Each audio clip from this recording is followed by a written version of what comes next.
Today's episode is sponsored to you by A&H Provisions. Meat and hot dogs that are so good, even Goyim understand how amazing they are. It's the next level of kosher food, and the website is kosherdogs.net. Get yours, enjoy them, A&H Provisions.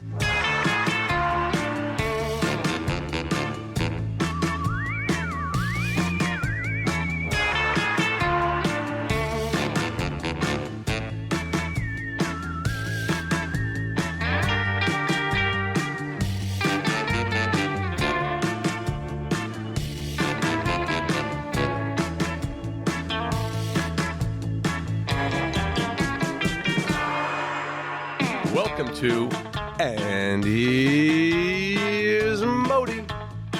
Hello, everybody, and welcome to And Here's Modi. Episode today sponsored by A&H Provisions. Best glatt kosher meats, best hot dogs, best delivery and service, and friendly people, and delicious. The website is www.kosherdogs.net. Be the friend who buys the friend. The hot dogs. Yes, Seth at A&H, a good friend of ours, an amazing product, and we always appreciate them being a sponsor. What? Promo code MODI for 30% off your first order. Correct. And now we can get into our very, very special guest today. Hello. Okay, so hello. It's so special. The introduction is going to be done by Periel because that's one of her producing roles to make sure that it doesn't sound like a eulogy rather than an intro. That's right. You're on. Brooke Goldstein is a human rights attorney and an award-winning filmmaker, and a civil rights attorney, and you're also the author of a book that's coming out in September called End Jew Hatred. Cue Leo. Leo is actually wearing Those of you listening, t-shirt. I'm wearing a t-shirt that says #EndJewHatred. A guide for mobilization, which was published by Skyhorse Publications and is being distributed by Simon & Schuster. Yes. And it's available for pre-order now on Amazon and Target. And I might say for those of you who are listening and not watching that you look incredibly chic. Wow, Yeah. Thank you.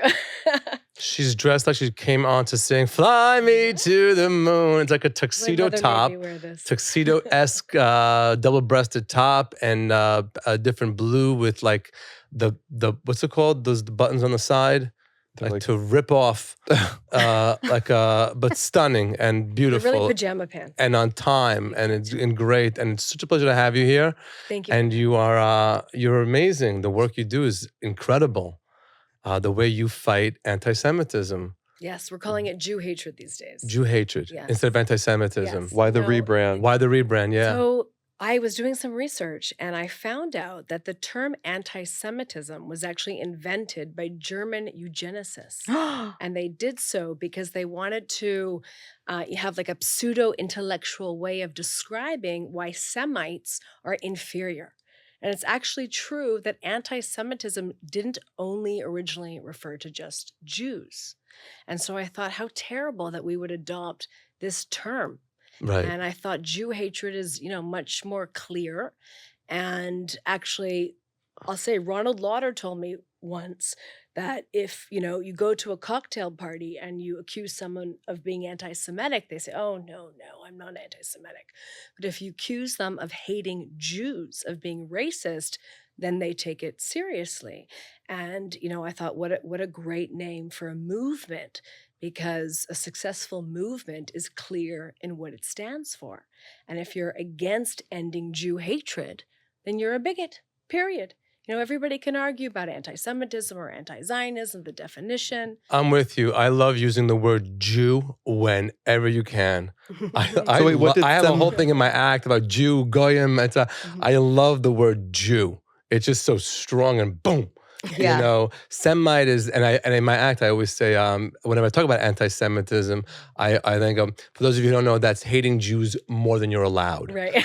And that gets a big laugh, and so I like this rebrand. It works. So what did Semitism refer to, if not only Well, Jewish people? Semitic people who all Is that mic share close enough to similar- you? We can hear her, right? You can hear you Here, good? should I move a little closer? I'm sorry. It's It was okay. just so far. There's just a lot of lipstick on it. So Get it. Go. Give Oh, it. sorry. Yes. Too close. Okay. Back to Semitism. What we were saying, yes, Semitic people who share the same genetic, ethnic traits from the general Mesopotamian area. I would say. Okay. Would that be Or accurate? Semites. Yeah. Semites. Yeah. Yeah. Not only Jews. And Jews are from Judea. Mhm. That's where we get the name, right? The Judean tribe. And it's accurately refers to basically the people who follow the Torah, the Jewish people. Right. Okay. And you fighting it? First of all, you're fighting it in such a way that's like you're creating legislation. Legislature. Legislation. Whatever. Wow. Maybe you can edit that out so I don't look completely I'll fix dumb. it. Don't worry. You creating, isn't that amazing? Like we our first big whiff of this type of fighting Jew hatred was when we Nice did catch. the what? Nice catch. Thank you. Yeah. Was when we It's performed for the Republican Jewish coalition and how they were setting laws when schools, universities were doing things that were completely Jew hatred. They would like ban them from getting funds from the state and all types of things Yes. of that sort. Perfect. So like the anti-BDS laws and, Right. and Yep. laws that fall under Title VI of the Civil Rights Act, which is the original Civil Rights Act of 1964. And actually that whole thing came really politicized because during the Trump administration, the former president issued an executive order declaring that Title VI of the Civil Rights Act should also apply to religion, should apply to Jewish people. It applies to, gender, it applied to skin color, but at that point did not apply clearly to religion. And it divided the Jewish community because we're often so divided on political partisan So lines. divided. Half supported and half didn't. Mm-hmm. And as attorney, it was very disturbing. We had a case that we had filed actually before the Office of Civil Rights, and not to have half the community support the application of Title VI of the Civil Rights Act to Jewish students on campus because of political reasons was really scary to me, and evidence of how divided our community is right now. So it was Yeah. only because it was a Trump thing? People Right. decided they didn't like it? It was that, and then the other objection that we hear often that I think is ridiculous is that it violates the free speech rights of the so-called, pro-Palestinian community Eek. because it will chill their speech. And the fact is, it's not true. Right. Protecting blacks on campus or protecting gays. You're not chilling the ability of other people to be bigots. They can be bigots. Yeah. What you're saying is that you're not going to get federal funding if there's a pattern of hostility and discrimination against these people because of their protected category. Mhm. You're not going to get federal funding for that. Right. There's a lot of that going on college campuses now. I mean, at like a scary level from what I've understood. A lot of Jew hatred, if you will. I was just visiting my niece at her college, and they're You can say the college. at Harvard, Mhm. but it seems that this is something that, and they wrote a letter to like the dean saying that there were these, really like strong anti-Jewish, I don't know, pop-ups for lack of, Pop up. yeah, Yeah. with BDS and like all of that, and nobody's doing anything about it. Like, It's insane. Yeah. I mean, I really try and stay away from Holocaust analogies. mhm. But what's really frightening to me is the level of miseducation Yeah. happening on campuses. And if you look at how anti-Semitism rises, they target the education first. Education is everything. And you create a populace who's going to grow up, go into the world, become the next politicians and lawyers and so forth, with an ideology that's poison. Mhm. And the Jewish community, like you said on campus, it's the only socially acceptable minority community to discriminate against. Right. That you're allowed to That discriminate. you're allowed to. Right. Because, I had this case which illustrates this point really well. We sued San Francisco State University because Hillel, which was the only Jewish student group on campus, which is also not political, was denied the ability to put a table at the student fair, right? The student organization fair. And when we sued them, the school didn't deny that they didn't give them the table. They said, yeah, we didn't give Hillel a table, but not because they're Jewish. We're not anti-Semitic. We didn't give them a table because they're Zionists. Oh, wow. And Zionism is a political point of view. So, the way that we responded was, well, first of all, who are you to define what our Zionism is? Zionism is a part of our ethnic, cultural, and religious identity. You wouldn't go tell a Black person what it feels like to be Black on campus or what have you. But second of all, even if we were to agree to disagree about whether Zionism is political or religious or ethnic or whatever, only Jews are given political litmus tests in order to participate. Right. You don't go to the Muslim Student Association and ask them, are you pro-Iranian nuclear disarmament or not? Unless you're a good Muslim, we're not going to let you come and participate. You don't go to the Black Student Association or the Chinese Student Association, ask them, can you condemn China for COVID? But they do it to Jews. And because they're projecting their hatred of a foreign country on someone because of the way they look or where they're from or what their religion is. So, sorry, go ahead. Go ahead. You said what was very interesting to me, if you could speak to this a little bit, that Zionism is a progressive value. Yes, it's the original progressive values, the original civil rights movement. Anyone who knows history, knows this, that, the Jewish community is the oldest, most persecuted minority community in human history. Zionism was a movement that was established by Theodor Herzl. And it basically said that Jews deserve the right to have sovereignty and to live freely in their own land. And as a persecuted minority, the reason why Israel is the place that we wanted to come to is for religious reasons, because it's part of our religious identity. The entire Jewish religion is centered around returning back to Judea, to where we're from. So there's an ethnic component, a cultural, sure, there's a political component, but there's a deeply religious component to Zionism. We pray, facing Jerusalem. We say next year in Jerusalem, whatever we say, Passover, we say something like B'shana haba b'Yerushalayim. Habnuya. So it's more than just that, though. It's more than this is something that's been hitting me lately. So you said a part of the Zionist movement is the return back to the homeland. So the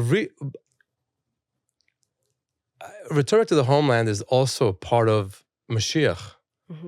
I'm not looking at this as a religious conversation, but it's when you say Be'Yerushalayim B'nuya, the built Jerusalem, it's built with the temple. That means that the Messiah has come. But there's two things. Now, I'm not a religious scholar, but Neither am I. do know. Neither am I. I tell jokes at night. I tell jokes at night, but I'm just saying in a broad strokes, when we say the goal of Jews, you're saying the goal of Jews to have our own land and to have B'Yerushalayim B'nuya. To have freedom, the right to life. The right, 100%. But the real goal of Jews and the real goal of a Jewish state is Mashiach. It's in that, and I'm not saying you're saying yes, no, but I'm just saying in that is the peace and harmony and not being persecuted and not being not being tortured or bombed within that world. But the when people say, I listen to the news now in Israel, and I never listen to the news, but what's happening in Israel now is so insane, and you hear all of these crazy politicians. I feel like I can say that, and I have no idea where you stand on any of this stuff. I'm almost sure I can imagine where you do stand as a lawyer. When they start speaking, they go, Hamatara, the main focus and the main this is for that, and the main focus is Mashiach. And if not Mashiach energy, to create Mashiach energy. And it's the opposite of what's happening in Israel. I love that you said, going from the progressive value and the Mashiach as the oneness and the peace. it's interesting because Judaism, not just Zionism, was always the original progressive movement. Like, man, we're all one, man. Yes. And we all got to get along and love your neighbor and like you love yourself. Yes. This is kind of like hippy dippy stuff, right? And we've Yeah. been preaching this for the last 5,000 years. But there are sects that say because you're supposed to go back to Israel when the Mashiach is, that Israel now is illegitimate. Yeah. And it's the Naturai Karta, correct? Neturei Neturei Karta. is one of right. those sects that says you cannot actually have Israel as a secular state until the Mashiach comes. And Israel then there's was a whole, and then there's an founded- entire Hasidic crazy movement that's sponsored by Iran. Mhm. They're fed money with that, and to stand and scream Mhm. in their Hasidic outfit, Yeah. screaming and yelling that Israel shouldn't exist. Wackadoos, Mhm. complete wackadoos. But and they get media attention. But it's funny, it's you fight Jew hatred in such a way that's amazing, and other people fight it in their ways. Some by posting here. We've had people on the podcast, chefs. Mike Salamov, he's fighting it through spices. Wow. It's an insane thing. I fight it. I really believe that if Jews got along, Yeah. the Jew hatred would end. I If agree. Jews got along, what you see now in Israel, the sinat chinam towards each other, the hate, just plain hatred, and this power grabbing and money grabbing, and this is all stuff. What's happening in Israel now? If you watch the news and you hear these super right, these are like people who are way more right than Bibi is. And even he's in shock at how right they are, how they're just screaming and yelling and just grabbing power and grabbing money, and that's all they want to do. And if you read the Talmud, it's exactly what happened before the destructions of both temples. So I believe. So I fight I fight Jew hatred by trying to make peace in the Jews. When I do a show and I see out there Hasidic people, Reform, Sephardic, Ashkenazi, from all over the world, all languages, everything. That's my way of fighting Jew hatred. When the Jews get along, that's when the Messiah will come, and then the goals of ending Jew hatred. You're right on point. Okay. So much so that I don't even like to say that I'm fighting anti-Semitism anymore. First of all, Jew hatred. Sorry, fighting Jew hatred, whatever. I'm not even fighting Jew hatred anymore. I'm in the business of Jewish unity and Jewish empowerment, because and imposing consequences for Jew hatred. And that's what the movement is about, right? Yeah. It's bringing together secular, Orthodox, right-wing, left-wing. It doesn't matter. If you can form a base consensus around the fact that the Jewish community as a minority community deserves equal protection, okay, and we deserve the right to life and to live free without assault and harassment, I believe this is what's going to bring us together. And it's not, and this is really important, this is not a pro-Israel narrative. What we're not doing is pro-Israel advocacy, because you tell a child or a student says, I want to be a Jewish advocate. You say, well, you have to be a pro-Israel advocate then. You have to memorize a 15-page pamphlet on why Israel is an apartheid state. You basically have to get a law degree. Right. UN Resolution 242, blah, blah, blah. You go into the arena with a shield, not a sword. And you're talking politics and national security and foreign policy. That's not a successful civil rights movement. Okay, but if you tell Jews that you don't have as a Jewish student any responsibility to defend a foreign country, you don't. And I'm not bashing pro-Israel advocacy. There's a space for it. You need it, but it hasn't moved the needle on anti-Semitism. We can see that very clearly. Interesting, okay? very interesting. But no Jewish student has the obligation to defend Israel. But a Jewish student or a Jewish person does have the obligation to defend themselves. Right? Yes. And a lot of the Jewish disunity has to do with opinions about politics, about Israel, pro-occupation, one-state solution, Bibi, Lapid, whatever. Yeah.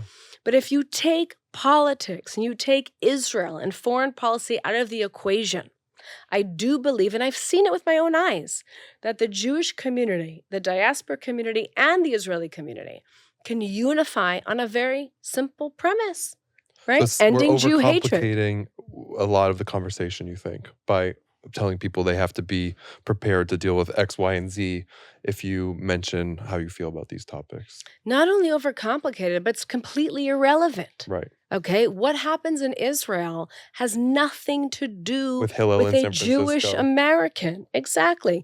And the more you respond to anti-Jewish discrimination with pro-Israel advocacy, the more you're giving these bigots an affirmative defense to do what they're doing. Yeah. Right? They're projecting their hatred of a foreign country on a Jewish person, and that's bigotry. Right. Yeah. You know, I had it's in different ways. Is one of the most thing that stuck out in my head when you think about it was I forgot what company it was. It was maybe GE or Ford or one of those where they would only hire Jews for positions of executive positions, like their main accountants and vice presidents and people. They only hired Jews, but Jews wanted jobs on the assembly line. So there were Jews that said, I want to come here and just clock in, put the tire on the car as they come in and be done with it. But they didn't hire any Jews for that kind of work. I never heard of this. Yes, this is one of the. It stuck out in my head. I forgot who told me. An important person told me. Now, is that Jew hatred? It's some kind of Jew hatred. I don't know. It sounds kind of like Jews the Jews that they were taking were Jews that were coming out of Columbia and Yale, and they were that's where in their head Jews have to be smart but there were Jews who wanted jobs on the assembly line. Right. But they didn't hire that. Right. They wouldn't hire them clearly for that's that. not right. Did you hear about the Princeton, the Shabbat event at Princeton that got a lot of pushback? No, what happened? Some student group, I read recently that they were trying to have a Shabbat type dinner event and it got like canceled, or there was like a protest over it because having Shabbat there they made a political thing, just like Hillel having a table at that event. It just betrays their Jew hatred and their bigotry, right? That you are using a foreign conflict that these students have no control over, that they don't serve in the government, they don't serve in the army. And you're saying, because I have a problem with a foreign country, I'm going to you Jew, or you Israeli, because of where you're born, and I'm going to target you. If I have a problem, with China's handling of COVID, I can't go to a Chinese American student and discriminate against them. That's clearly bigotry. But when it happens to Jews, for some reason, people are very confused and they can't call it out. You're right. We had a client, Jonathan Carton, who was a student at Columbia University, and he walked across the quad and somebody went up to him, spat on him, and called him a dirty Zionist baby killer because he's Jewish, because he's Israeli. But that's political speech. So that's okay. That's not anti-Semitism. And what happened with his client? So we filed an OCR complaint, and it is currently still outstanding. Wow. Which is why we don't file OCR complaints. What's an OCR? What's an So it's an OCR? Office of Civil Rights. Okay. So what we were talking, the Office of Civil Rights is responsible for enforcing Title VI, which is what we mentioned before, Yes. allows the government to cease federal funding. It's not like litigation where you're a plaintiff and you go to a court of law and there's a measure of due process and there's scheduled court dates. The OCR basically has discretion to investigate and do what it wants with the complaint. And this complaint has been outstanding, I think, almost for like 3.5 years now. Wow. So what point there's protected speech and whatever, but at what point does it bleed? How do you demarcate where it becomes hate speech then? If someone's getting spat on. To me, my understanding of people spitting on people, that's considered assault. Right. Yeah. If you spit on a police What officer, happened to the guy that spit that's on assault. Right. Nothing. Nothing. Still teaching there. No, he was Folks. So, in this great country of ours, and because we have the First Amendment, you are free to be a bigot. You can be a part of the KKK, you can be anti-gay, you can be anti-Black, you can do whatever you want. But what you can't do, especially in a commercial context, is treat somebody differently because of a protected category, race, ethnicity, gender, sexual orientation, national origin, where you were born, and so forth. So I can't have a restaurant that says, no Chinese people allowed, or a club that says no blacks allowed. But I'm allowed to personally have whatever opinion, I want. So hate speech is legal in this country. And a lot of people forget that. And I know you had Alan Dershowitz on, and he's a free speech purist. I mean, he's the one who defended the Nazis marching in Skokie, Illinois. Yep. I do believe that in the United States, the best weapon against hate speech is truth speech, which is why the whole political correctness,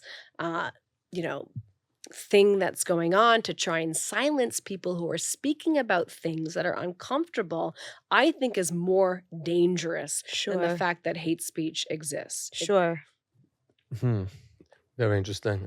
It's such an amazing way to look at this. We just think of just hating Jews as just hating Jews, but it's so much more politicalized. We for Leo's birthday, we brought a bunch of friends to Israel, people who weren't Jewish. And when I think it's one of the best ways to fight Jew hatred is to bring non-Jews to Israel. That's what, Not that my friends hated Jews, but Not they- Was that your choice? Did you want to go to Israel? Yeah, no, I've been to Israel 3 times now, and I wanted to do my birthday there. It was fun. Yeah, and we brought a real estate guy from New York, an attorney, and someone that works in production, Chanel, not Jewish, and they had the time of their lives. And we actually, Tila Falik brought us, set us up to visit Psagot. That's my winery. Client. Yeah. So we brought a case on behalf of Psagot Winery. Oh, Did you? interesting. Yes, we did. Are you at What liberty was to it? discuss anything? It's interesting. So what happened was, Psagot Winery, as you know, is an award-winning, incredible winery. It's run by Beautiful. a guy named Yaakov Berg. Right. And the Falik family is also invested in Yes. it. And it's in the Judean hills. Correct. Yeah. And they're selling to Europe. And France issued a regulation saying that any products coming from Judea, produced by Israelis, aka Jews, Yes. has to be labeled product of an illegal Israeli Whoa. colony. Wow. So we were retained, and we sued the government of France for unlawful discrimination because they Wow. don't treat anybody else like this. It's double discrimination. They're not putting labels on any other disputed areas, first of all, like Crimea or what have you. Wow. And number 2, if you're Muslim and you produce something in this area, you're legal. If you're a Christian or you're a Buddhist, you produce something, you're legal. But Jews who live here are illegal. So it's double discrimination. Wow. We sued the government of France. It went all the way to the European Court of Justice, which is, Europe's Supreme Court. Yeah. And we lost the case. We No. lost the case. Why? Wow. Because I honestly believe because They hate Jews. Yeah. I mean, because they're just willing to write into law overtly discriminatory policies yeah. because they hate Israel and they hate Jews. But it has a nice ending because after the European Court of Justice, then Secretary of State Mike Pompeo Yes. traveled to Psagot Winery on the first ever official State Department visit to an Israeli property in the so-called disputed territories and declared 2 things. He said, number 1, it is now U.S. policy that Jews are not illegal in Judea. And number 2, I think it was by an executive order that they reaffirmed that the Israel-United States trade agreement is that anything comes from territories that are administered by Israel are to be labeled made in Israel. Wow. So that was a very win. interesting case. Yeah, that was That's a a win in win. the end. Yeah. Also, what happened with Ben and Jerry's? Were you privy to that case? Do you guys know that they stopped? They were like, stopped making in Israel, right? Yeah. They stopped selling in Israel. And making. What they make? They were making it there too. and then it was like Not all this. of these Arab Israelis have actually just lost their jobs because Mhm. of you. And then they tried to have a conversation with Ben and Jerry, Mm. And they're like, They well, didn't care. don't you sell in like this place in China and this where they have like 1 million people in like cages? And they Right. were just like, blah, blah, blah. Yeah, I saw that. Yeah. Israel is held to an insane standard. I mean, especially when you look at the only democracy in that part of the world. I mean, there are women and gay people that are being like burned to death because of these like insane civil rights. I mean, infringements, to put it lightly. I don't know. It's in the surrounding countries. Yeah, Just to get that. yeah. But in Israel, and now what's going on there. And now what's going on there isn't cute. It's just not a cute So look. your book comes out in September. Yes. End Jew Hatred. Yes, a guide for mobilization. And what are some of the things that people can expect you to unpack there, especially if you're telling me I'm not Jewish? Mhm. Would you like my takeaway or someone like me to take away from the book? So I think the main thing that I would want non-Jews who read the book to take away from the book is that the Jewish community is a minority community. Mhm. We are in the age of minority rights movements. Okay, it is totally different now to be gay than it was 10 years ago. Right. Okay, it is totally different to be a woman in the workforce now than it was 10 years ago. It's totally different to be Black. But the Jewish community has not attained parity in the minority rights movements. Okay. And so Do you think that's because the Jewish community is so powerful? Well, it seems to if we're so powerful, we're such a paper tiger, Yeah. aren't we? Yeah. Well, you mentioned the unity aspect is what is kind of hurting, I guess, your case, so to say, that people within the community aren't seeing eye to eye on a lot of political things, and that's what's And causing. it's hurt us.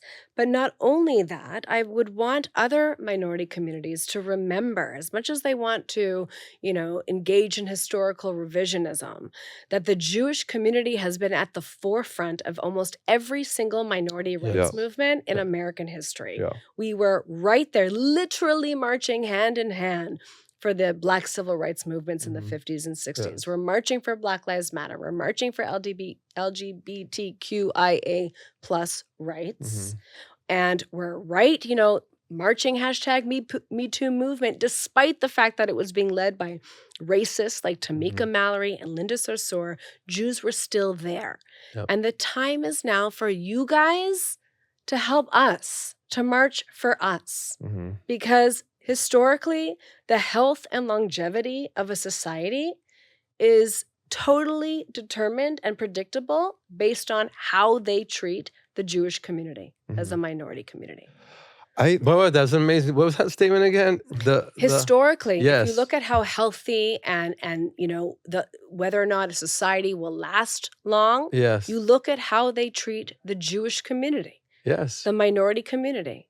Mhm. Okay, and look at our country, the United States of America, and look how they have given, it's been a land of opportunity for the Jewish community. Yes. And how much that has benefited this country. Yeah. No, it's 100%. I always said that. It's you can always see, like, look, all the countries that fell apart, they super hating of Jews. Right. Hitler. But when you're Hitler writing could this, have been in charge of all of Europe still if he just left the Jews alone. but when you're writing this book, are you picturing it being directed towards non-Jews, or mostly are you trying to speak to the Jewish community So the truth and is, empower Jewish people? this is the question I asked myself when I embarked on this, and my main audience right now is the Jewish community. Mhm. Good. Because what this book does is it engages in a deep dive into successful minority and civil rights movements of the 21st century. And it pulls from those strategies, tactics, messaging, ways of organization that the Jewish community can learn from and apply for our own civil rights project. There's never been a Jewish civil rights movement in the West, ever.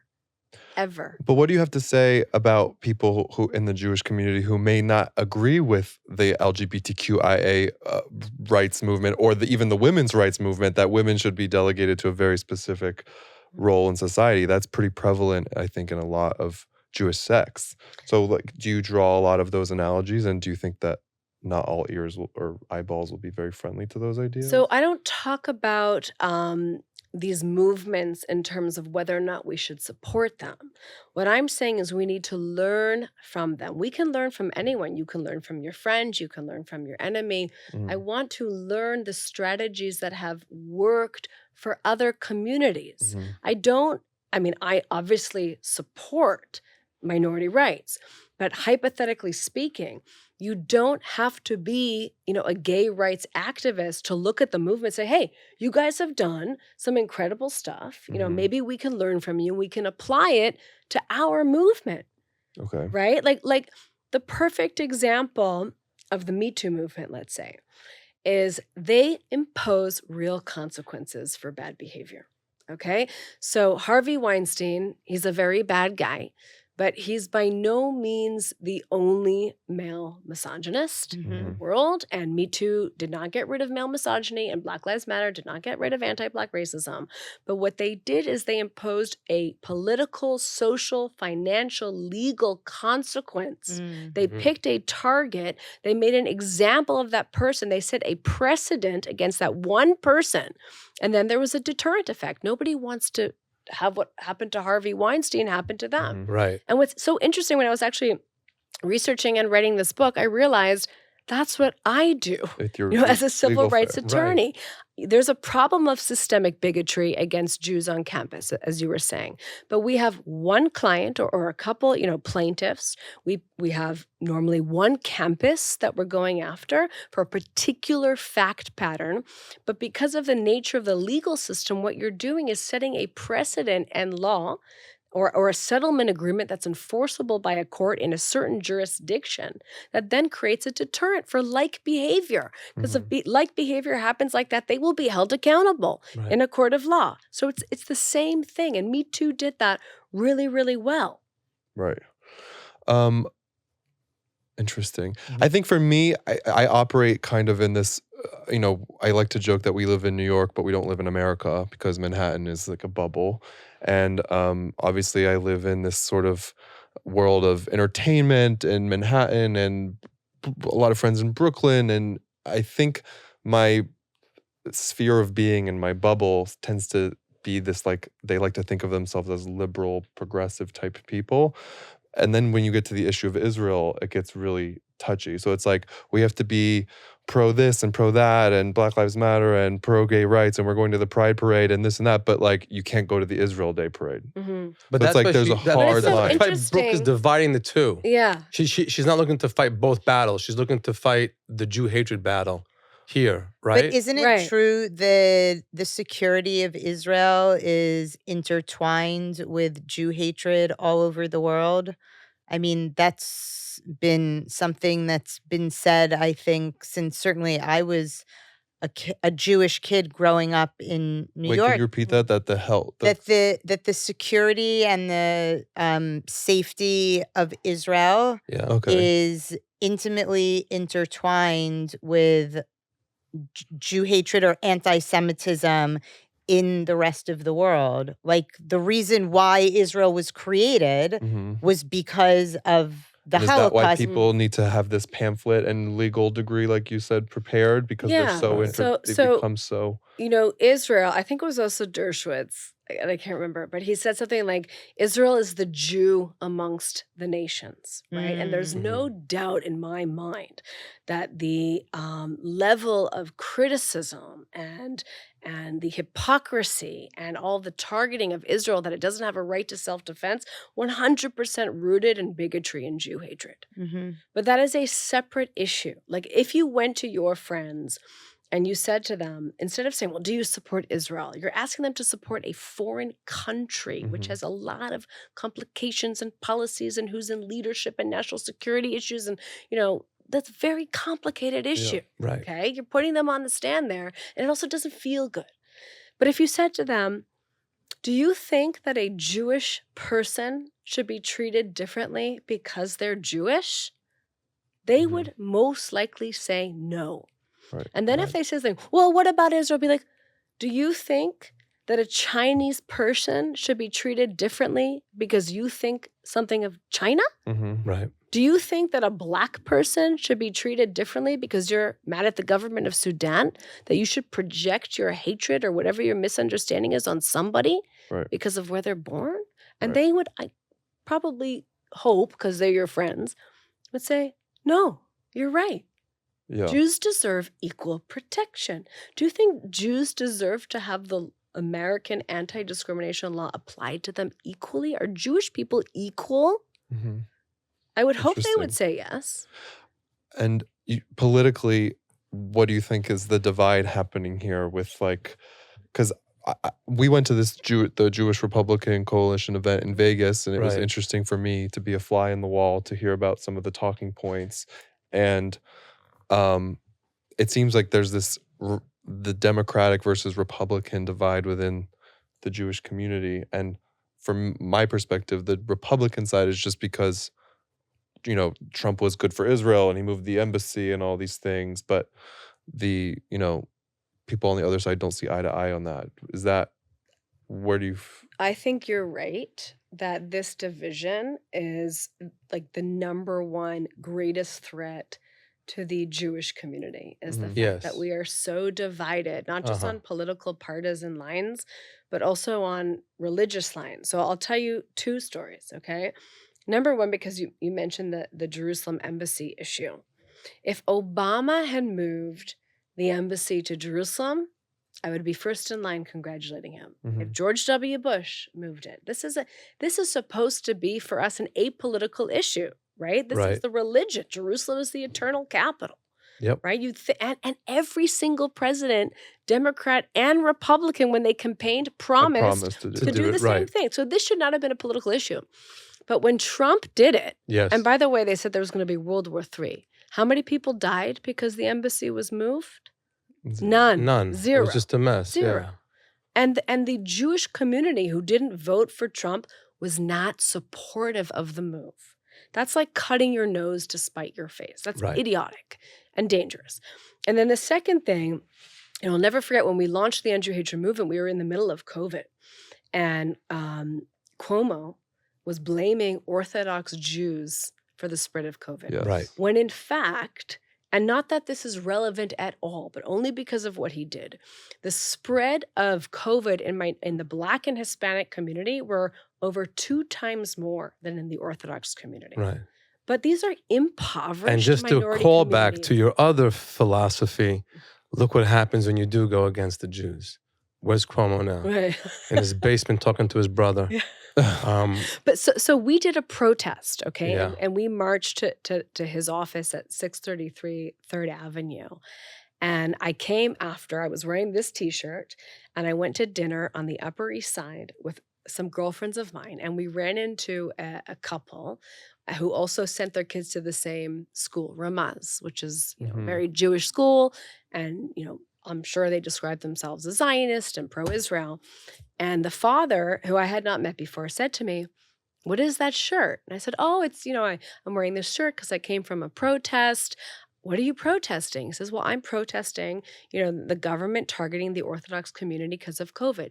He goes, "Those effing Orthodox, those dirty Orthodox." Right. So what the hell did you just say? He goes to me, "Go back to Israel." I'm like, "What?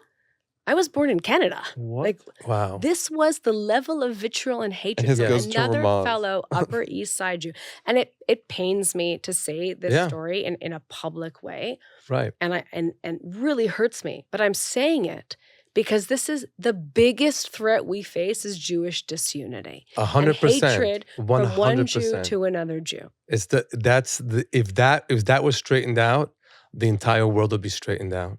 If Jews got along, I think the entire Messianic era, I'm Mashiach energy. I'm telling you, if the Jews just got along with each other, and there's room for it. Look, I always look for the positive. What's happening in Israel now, all the non-Haredi Jews, all the non-Orthodox Jews coming together every Saturday to protest, it united them. That united them. That's a miraculous event. Yeah. That they pulled themselves together as a nation. But you see a lot. So I'm living in Israel now. Yeah. I mentioned to you guys before. And I've been to a lot of these protests as an observer because I'm not a black and white person. And as a lawyer, I've looked at the reforms. There's, over 60 of them. Yeah. Some of them I think are smart. Some of them I think are stupid. Some of them I think, well, they have to be negotiated. I'm not pro, I'm not anti. I'm open for dialogue and debate.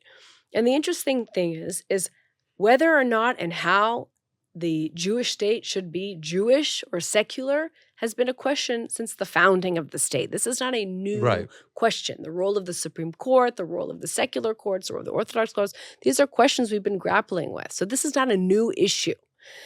And I've been to these protests. And when you ask people why they're protesting, it very quickly goes from I'm protesting judicial reform to I don't want the Orthodox to control the country. Mm-hmm. I'm a secularist. I live in Tel Aviv. Right. And they don't serve in the army. And I don't want, it's a secular Orthodox thing.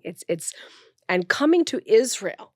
But what's wrong with that? I mean, it's a fair point. No, Israel was founded as a secular state. I think that's a point that is reasonable to put on the table. So if I may, you're saying that they're marching, yes, to against this judicial reform, but when they're saying, I'm just protesting the Orthodox Jews, that's hatred of the Jews of a different Jew. They're saying I'm against the reform because they believe that the reform is designed as an Orthodox religious takeover, which I think is a hugely critical mistake.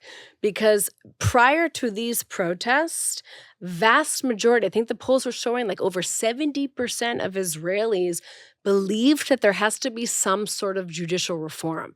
But now that they've made it into this issue of religion versus secular, the debate, which is an intelligent and good one and much needed one, the country is 75 years old. Mm-hmm. We have no constitution. There's no real checks and balances. Which is insane. Well, there you go. But if I said, we have no balances, you said, that's insane. But if I said, do you think the Orthodox should be legislating for all of Jewry? You'd say no.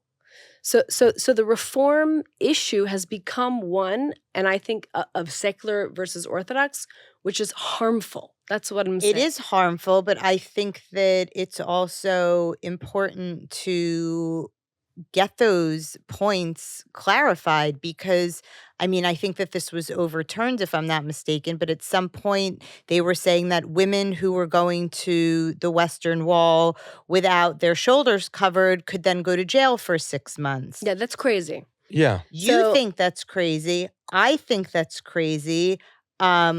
Some people who might support Smotrich don't think that's crazy. So I think that, my family members who are in the streets for 8 weeks or however long it's been, and my 84-year-old uncle who was a child in the camps is protesting in the streets and has fought in every single war. Like, those are the things that are important to them. I don't think I come as an outsider to Israel, even though I've lived there for 2.5 years.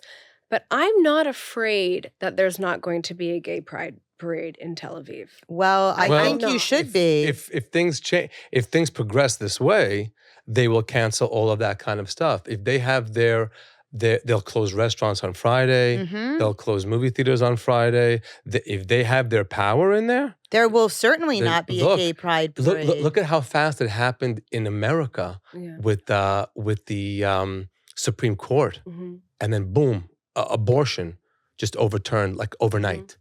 That could happen in Israel very easily. I also am not one for Holocaust examples, but, Germany, as everybody knows, was a full democracy when Hitler took over. So to me, that is a very... It's not that, I wouldn't go for that as the example. I would go for more like all the countries surrounding Israel, which are governed by their imams or Theology. Right. Yeah. That's my takeaway from the media too lately, as someone again who's not Jewish, who doesn't live in Israel, et cetera, is that it's being framed as like if these reforms come to pass, then it's going to be this like theocratic takeover of the country. I think that's a really extreme way of describing it, and it's whipped up a lot of people. But what I really think is or needs to take place is the continuation of really what is an existential debate for the Jewish people of what does it mean to live in a Jewish state, okay? So right now, you have family courts that are theological, and you have family courts that are civil. Yes. And it's a race for jurisdiction. If, God forbid, somebody wants to divorce his wife, Right. and he, files first in the religious court, she's got no rights. But if she, God forbid, files first, all of a sudden it's like you're litigating, you might as well be litigating in downtown, Manhattan. Right. And this is a balance, and it's existed. But does this threaten the very fabric of Israel? Like the Rolling Stone magazine published an article saying, quote, we are witnessing the end of what is the 75-year-old, experiment that is the Jewish state, end quote. Really? Really? Israel's going to collapse and we're all under threat of like Jewish imams because 62 or 63 proposals were put forth for legislative debate. And some of them have nothing to do with theology. Like some of them have to do with how you pick the Supreme Court. I went to one of these protests. Let me just tell you this little anecdote. And, I said, what are you protesting? To a woman who looked around like 60 years old, early 60s. And she goes, I'm protesting the judicial reform. I said, tell me one of the reforms particularly that you're protesting. And she said, well, the Supreme Court, do you know that they want the justices to be elected by, 51% of the populace? And I said, well, how are they elected now? She goes, well, a 15-person committee is put together to elect. I go, 15 people? That doesn't sound very democratic to me. Yeah. Like these are not black and white No, issues. you're right about that. And it's Right? true. Yes. It is true that, there has never been somebody from Morocco on the Supreme Court in Israel. And so certainly those things should be addressed. But I do think that there is a very real fear that if Israel is being run by very religious people, it will infringe on the rights of the secular population. If they have the choice to close restaurants down in Tel Aviv on Friday night, they will. They will. The fear is real. The fear is real. I'm not arguing that. And it changes like that. We saw in America with this checks and balances. Right, but you don't think that these leaders are like totally corrupt, power, money grabbing? I think that the majority of politicians around the world, fall into that category. Right. But this is on another level. This is insanity. Well, there's a lot of insanity happening in the Middle East. Right. I thought it's totally insane when Lapid gave away 10 kilometers of the northern border to Hezbollah. And, he did so without a peep and, did so, in my opinion, undemocratically and illegally. And they went to the Supreme Court. The Supreme Court said he could do whatever the hell he wants. That's a problem. Now, I'm not Orthodox. I shop on Shabbat and I fulfill all those categories. But I think what he did was a problem. And I'd like to see some sort of checks and balances on the Supreme Court so something like that doesn't happen again. Like the issue is so complicated. So complicated. Right? And I'll tell you, like bringing it out of the political stuff. So during these protests, we also had like some of the most gruesome, heartbreaking terrorist attacks, right? Yeah. We had the D family where 2 sisters and the mother then died when she succumbed to her wound. And we had 2 brothers before that and another 2 brothers before that. And they're just slaughtering Jews for being Jews. And I was wondering if people would come out and protest that. The good thing, especially being the author of this book about the protests, is that Jews can mobilize. Jews are totally capable of mobilizing for change, okay? But I wonder how we pick and choose what we mobilize for. And I thought, wouldn't this be an incredible way to unify the Jewish community if we start mobilizing against something like pay for slay? How is it that the United States government is funding people who are killing Jewish children? Right? That's an apolitical issue, I would think. Can you just explain what pay for slay is for some of our listeners who may not be familiar? Sure. So pay for slay is, the term sort of. It sounds like and a competition unfortunately- on RuPaul's Drag Race. Oh my God, it's definitely It's Slay. not. It's not. Okay. It's like Let's the not word. go there. Okay. It's the phrase that people have used to describe the policy of the Palestinian Authority that gives money, not insignificant amounts of money, but pays families of suicide bombers and people who, let their children be used as human shields. Yep. And if actually, when I was filming my movie, I interviewed the mother of Wafa Idris. Our crew interviewed the mother of Wafa Idris, who is the mother of the first Palestinian female suicide bomber. And the first thing she asked us is, she said, "Are you here to give me my money?" Because every month they come and they give her a stipend. And the problem is that this is what encourages Yeah. terrorism. And another story, Wafa Idris was first Palestinian female suicide bomber. She blew herself up in a Jerusalem marketplace. She killed one. She wounded over 100 more people. Yeah. And she was lauded as a hero Yeah. throughout the Muslim world. And when we interviewed her family, it actually turned out that she was divorced, she was barren, and she was accused of adultery. Mm. So they said, Yeah. either we, carry out an honor killing against you, or you my can God. bring honor and cash to your family by becoming a suicide bomber. And Wow. then she chose, in quotations, obviously the latter. Yeah, and Awful. yeah, that's horrific. yes, Devastating. it's devastating, and that's what it is. But let's just get Happier. Let's get happier. First of all, one thing that's nice to know is that they said at the time that the Messiah reveals himself, it'll be a time that there's no leadership in the world whatsoever. And we're definitely living We're in at that that now. time. There's no leadership at all. Yeah. Nothing. There's no options even. Israel's a hot mess. There's no leadership there. There's just gangsters and crooks. And then you have America. I mean, Not doing very well. not cute. That's not a Joe Biden and the options coming in after that. There's no leadership. Russia, Ukraine, there's no leadership. So that's at least a good point from a spiritual point of view. Mhm. But I do think things can change right away, and that there might be a big change now that Israel mobilized. And there is kind of the 5-year gap between the 75 to 80. Israel's never been under Jewish control for over 80 years. Did you know that? Really? Yeah. Didn't we have a 400-year kingdom back in the ancient days? Are you Well, talking about maybe it's modern after, history? after the Second Temple or something. But I know there's the 80 is a golden Really? number. Yeah. Oh, I didn't know Yeah. that. Again, I'm not a rabbi or a scholar. I'm or sure they'll all write in and tell They'll us. all what be is- yes, the DMs will be blowing up with all the Right. all the information about that. But it's definitely it's. So what's the name of that movie?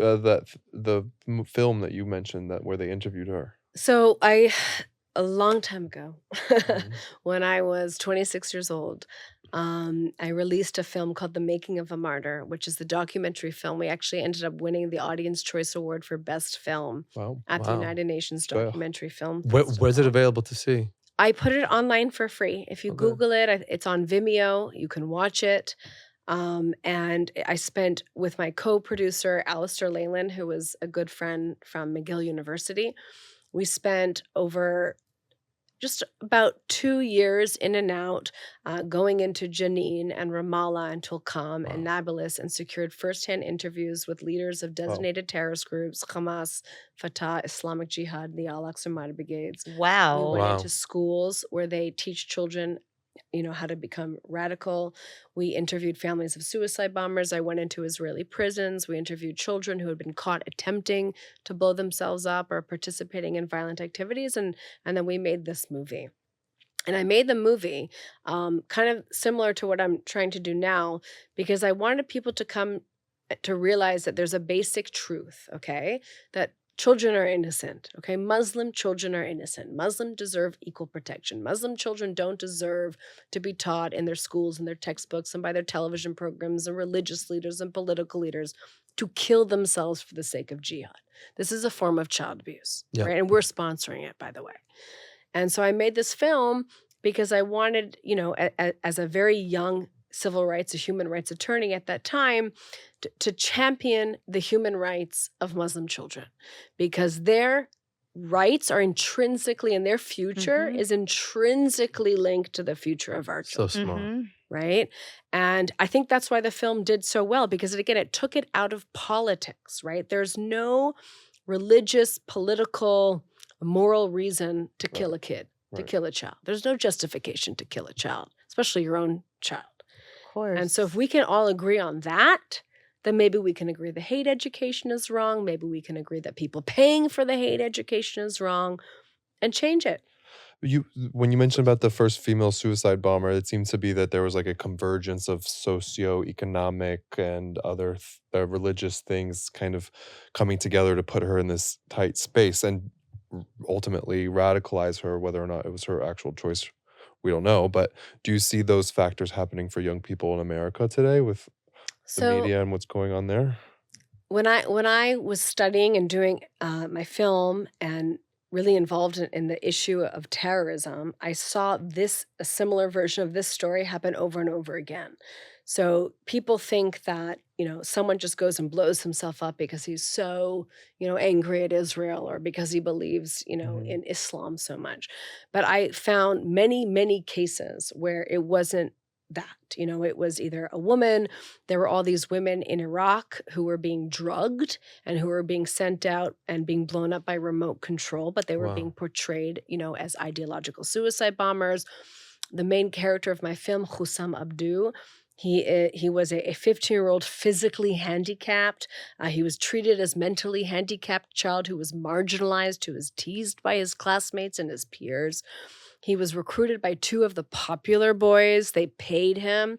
They introduced him to the adults at the Al-Aqsa Martyr Brigades, and they said that he would be popular and cool, and they would make a martyr poster of him if he went and blew himself up. And the amazing thing about this kid is that he ended up proving smarter than the adults who recruited him, because he chickened out. Like he chose life over death. He ended up getting arrested by the IDF, tried and convicted of attempted murder, sentenced to 8 years in prison. And that's when I had visited him after he was in prison for a couple months. Wow. And to me, this was like, just another form of child abuse, because if you capture a child soldier in Africa who's been drugged and abused and recruited, are you then going to put that child in jail? Right. Is that right? But that's what's the other option happening. for the kid you're in, this child? What's the other option? There's no other option, because if the Israelis released him, right, they would kill him. right. They would accuse him of being a collaborator. So they have jails, they have juvenile wards where the children are matriculated and they keep them there, and then they release them. And the situation is messed up because you have, unfortunately, an entire society that's teaching its children to engage in violent activities. They're calling now the recent phenomenon, I don't know if you saw in Israel, the child jihad, because you have 13, 14-year-old children going out on the street with knives or participating in violent activities because they've been radicalized. Now, what do you do when you capture a child who's been radicalized? What are the options? How do you rehab that? Yeah. But do you think that there are any parallels of that radicalization happening here when you have a shooter in a supermarket in Buffalo, have a manifesto saying that he hates Jewish people and all a list of reasons why they're, parasites on society? And I think there are voices here that are contributing to that radicalization. So the different part way, of the domestically. radicalization here is how it's taking place. So you're seeing a lot of radicalization over social media and the internet, right? Whereas in the Palestinian context, it's systemic. It's in the school system, right? In the textbooks. Here, it's more, and again, Online. Someone's Googling and it just goes, But however, just recently, California wrote into law that they have to teach a critical race theory, what do they call it? A curriculum that institutionalizes Jew hatred in the form of, misconceptions about Israel, which goes, directly to your point. right? And now they're teaching in the California school system that Israel is an apartheid state, a white colonial, oppressive state that's going after the indigenous population, which we know is untrue and is historical revisionism and is based on anti-Semitism. So this scares me because it's now gone from what was, dark and maybe not completely systemic and outside polite society to literally in the school curriculum right now in California. Amazing. Wow. It's unbelievable. Yeah, once it's in textbooks, then makes it a little bit more real. Yep. And that's exactly what you said. You don't have to do the parables between Nazis and this. I love the way you find. You're just such a lawyer brain. You separated the Israel and Jew hatred. You separated the schools, and it's so smart. Yeah. For me, the main takeaway from this has been like it's really ridiculous how you expect someone to like be fully versed in foreign policy and all these other issues like surrounding a country that they don't even live in, and that they have to be prepared to counter all those talking points. But the mere fact that you as a Jew have to answer, right? What is your position on the occupation, or what do you think of this and that? Do you go again up to your Chinese, yes, or like I don't know, your French friends and say, denounce Marie Le Pen now? Like, right. What is your position on this? Yes, Why? I do. Because I was born that. in France, I have to answer you? Like, F you. So, do you have a question for her? Yeah, well, I was going to ask, we use that question, who's your rabbi? Who's like your guru? But I'm going to change that. Who do people tell you look like? I'm staring at you and it hit me now. You tell me. I don't know. It came to you. You got it? I got it. Who? Madonna. Really? Oh my God, now I see it. I Thank mean, you. Do you not before see she it? became... And the way she speaks too. That's, the way I you see it speak, here. like- It's the What a eyes. compliment. It's the eyes for Yeah. sure. Thank you. The mouth. Yeah. The hair. The hair is giving Madonna like late 90s, no? Thank you. Yeah. Gorgeous. And the way you Blushing. speak and take those breaths in between the... It's so Madonna, and this. If anybody should be fighting at the front lines of fighting Jew hatred, to be someone as stunning as you. Yeah, my takeaway from today was that I'm going to start wearing pajama pants more. So where can people find you? Where can people... When did you stop wearing pajamas? You come in. Your book is coming out in September. Yes. Please pre-order it. It's called End Jew Hatred, A Guide for Mobilization. I believe that's what I called it. And Your website. I say that because I keep changing the subtitle of the book. I think that's what the reason. The working title? It's a working title. Okay. But it's on Amazon. But it's written. On You already Target. finished it. Yes, It's finished. We're putting the final touches on it right now. Then it goes to physical print publication, and it should be out, God willing, That's in so September. exciting. And you could follow me on Instagram at Real Brooke Goldstein, and obviously follow the End Jew Hatred movement on Instagram as well. Yeah, thank you so much for coming on. We were given your information by Dina, an ally of the podcast. She said, you have to have her on. Yeah. And I'm so happy you did. And I'm ModiLive.com. Shows, you want to plug? They're all on ModiLive.com. I don't know when this is coming out. Yes. Follow, look online for the shows that are in your neighborhood. Be the friend who brings the friends to the comedy show. And reminding everybody, Mashiach energy, create it, don't prevent it. And the hats are also available on ModiLive.com. Thank you again for coming on. Thank you. Thank you so much thank you, for having everybody. me. Bye. Thanks. Bye.